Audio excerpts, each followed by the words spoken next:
एक दलित महिला अपने घर पर थी, तभी घर के बाहर कुछ लोग आते हैं, गेट का दरवाजा खटखटाते हैं।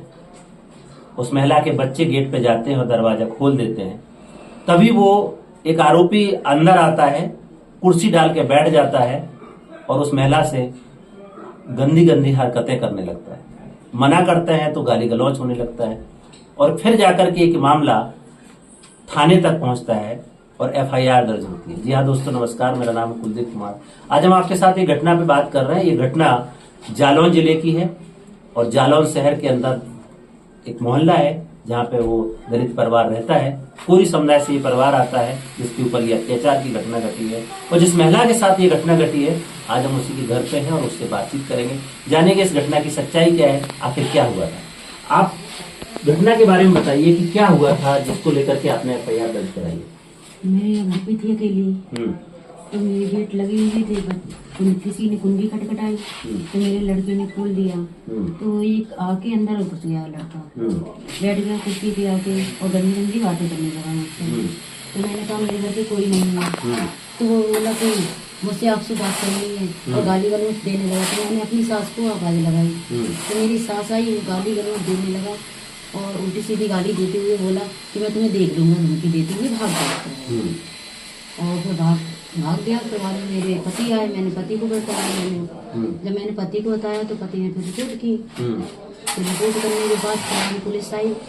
तो पुलिस गई उसके यहाँ, जो लड़का बाहर खड़ा हुआ था उसके घर पे गई, कल्लू यादव के घर पे।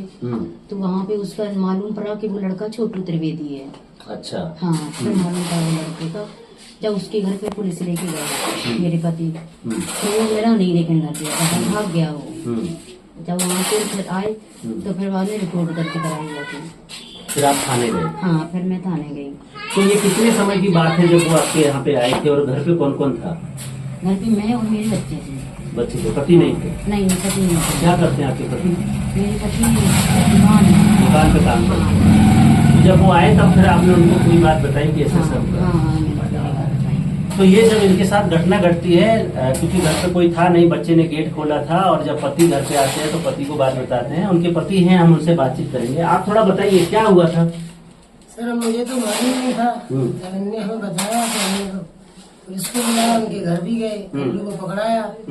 कल्लू ने उनका घर बताया कि पंडित वहाँ पे रहते हैं चुरकीवाल मोहल्ले में। तो वो घर पे जब पुलिस पहुंची तो भाग गया। वो घर पे तो मिला नहीं। मम्मी पापा मिले तो उनसे कहा कि तुम्हारे लड़का मैं घर पे गया था और ऐसी ऐसी घटना कर दी उसने बदतमीजी के घर में आके। उसके बाद हम लोग वहाँ से आ गए वापस, घर आ गए, उसकी क्यों चली गई। तो उसके बाद लड़का 4-5 दिन बाद चला गया। 4-5 दिन बाद।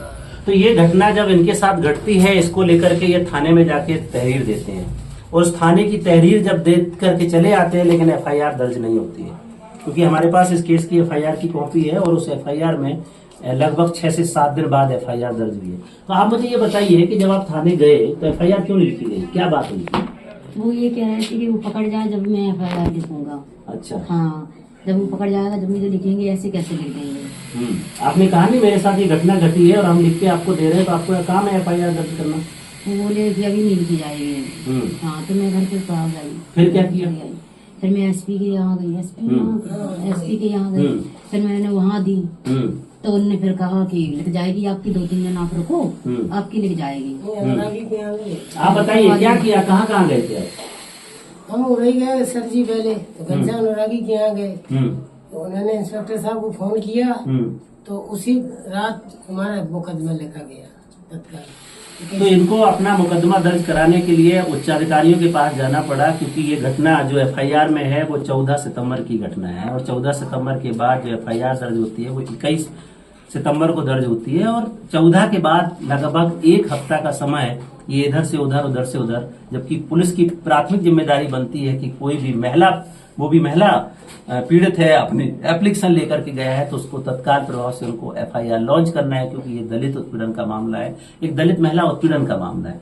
इस एफआईआर को अगर हम देखते हैं तो 452, क्योंकि घर पे आकर के उन्होंने ये हमला किया है, ये बदतमीजी किया है, ये छेड़खानी किया है, 452, 354 का, 504, 506 और SC/ST एक्ट की धारा 53 धा, तो 53 धा के तहत ये मुकदमा पंजीकृत हुआ है, जिसको लेकर के आरोपियों के ऊपर चार्जेस लगाए गए हैं। आरोपी कितने दिन बाद पकड़े गए? आरोपी पकड़े गए थे 4-5 दिन बाद पकड़े गए थे। पकड़ लिया था उन्हें तो दोनों को। दोनों पकड़ गए? हाँ, दोनों पकड़ गए थे। अभी क्या स्थिति है? अभी स्थिति बस ये कि उनको बेल मिल गई, वो बाहर घूम रहे हैं, और दूसरा वाला पकड़ा नहीं जा रहा, उसका कुछ पता ही नहीं है। दूसरा पकड़ा नहीं गया? नहीं, उसको तो यही कुछ हो गया, उसकी नाम लिखा है चार्जशीट में, लेकिन उसका नाम फिर पता ही नहीं, उसका कुछ पता ही नहीं चल रहा। तो ये घटना घटने के बाद, क्योंकि हम पीड़ित के घर पे जब बात कर रहे हैं, पीड़ित से फैमिली से बात कर रहे हैं, तब चीजें पता चल रही हैं कि इनके घर को, इनकी दुकानों को भी बिकवाने के लिए उनके ऊपर प्रेशर बनाया गया, उनको तमाम तरीके के टॉर्चर किया जाता है। और जिसमें वो बात कर रहे हैं कि अभी एक आरोपी को पकड़ा ही नहीं गया है, जो एक पकड़ा गया था उसको भी छोड़ दिया गया है, जमानत लेकर के बाहर आ गया है। अभी क्या माहौल है? आप क्या, मतलब आपके आसपास का क्या माहौल है? कभी समझौते का दबाव या ऐसी कोई चर्चा हो रही है? नहीं, अभी तो समझौते का कोई दबाव नहीं है। आप क्या चाहते हो इस पूरे केस में? आपकी क्या मांग है? आपकी कहानी, आपकी घटना तमाम लोगों तक जा रही है, आप क्या चाहती हो? क्योंकि ये SC/ST एक्ट में मुकदमा पंजीकृत हुआ है, आपके साथ छेड़खानी हुई है, इस छेड़खानी में 354 का लगा है, 452 इस सेक्शन में FIR दर्ज हुई है। आपकी मांग क्या, आप क्या चाहती हो? हम ये चाहते हैं उसको सजा दी जाए। सजा दी? हाँ। अगर आपके ऊपर कल दबाव बनता है कि आप जो है समझौता कर लीजिए, तो आप क्या नहीं, करेंगे? मैं नहीं करूंगी समझौता। पक्का? हाँ, पक्का, क्योंकि जब उसने एक बार छेड़खानी की है, अगर मैं समझौता कर लूंगी वो दोबारा भी आ सकता है मेरे घर पे, इसलिए मैं छेड़खानी में समझौता नहीं करूंगी। समझौता नहीं? नहीं। तो ये इनके पति हैं, आपका क्या कहना है पुरुषोत्तम जी? हमारा भी सर यही कहना है कि ऐसे जो अपराधी लोग हैं ना, जल्दी उनको सजा मिलनी चाहिए। सजा मिल, अगर आप कल आपके ऊपर प्रेशर दबाव आता है तो क्या करेंगे? कुछ नहीं, हमने किसी का बात नहीं मानेंगे। तो आपकी जमीन का, दुकान का क्या मामला है जो आप बता रहे थे हमें? अब मामला ऐसा है सर जी, क्योंकि हमारे पिताजी बीमार रहे, बच्चा बीमार रहा, हमें थोड़ा पैसा लेना पड़ा समाज में, तो इतना पैसा जितना लिया तो उससे 4 गुना भी दे चुके, लेकिन मेरा कर्जा नहीं कट पा रहा। 10-12 साल हो गया। धीरे धीरे दुकान भी एक चली गई, समाज के लोगों ने छल से हमें उस दुकान का बेनामा करा लिया पिताजी से। दुकान भी चली गई हमारी, पैसा भी ले लिया था पहले, वादा कराया था हमने, पैसा भी ले लिया था 5,80,000, पैसा भी दिखाते तो कह रहे हमारा नाम कराइए पहले दुकान।